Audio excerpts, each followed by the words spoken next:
এরপর পরের প্রশ্নটা যদি আমরা একটু দেখি, এখানে আমাদেরকে বেইজের মান বের করতে বলা হয়েছে। এখানে বেস এক্স, তাই না? এক্স এর মানটা আমাদেরকে বের করতে হবে। তাহলে আমরা একটা সূত্র জানি, যে সূত্রটা হচ্ছে যদি লগ এখানে এক্স, এখানে এ, আর এখানে যদি এন থাকে, এটাকে যদি আমরা সূত্রকীয় সমীকরণের মাধ্যমে লিখি, তাহলে লিখতে পারবো x to the power n equals to a. এই সূত্রটা আমরা এখানে প্রয়োগ করব।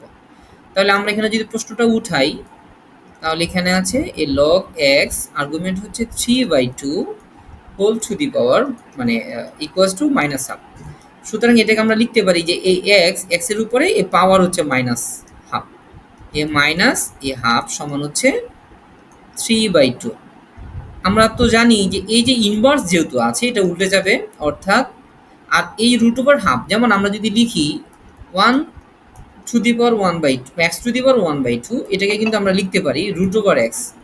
সুতরাং এই মাইনাসের জন্য মানে এই ইনভার্সের জন্য এটা 1 হয়ে গেল, আর x to the power half মানে হচ্ছে রুট ওভার এক্স, এখানে হচ্ছে 3/2।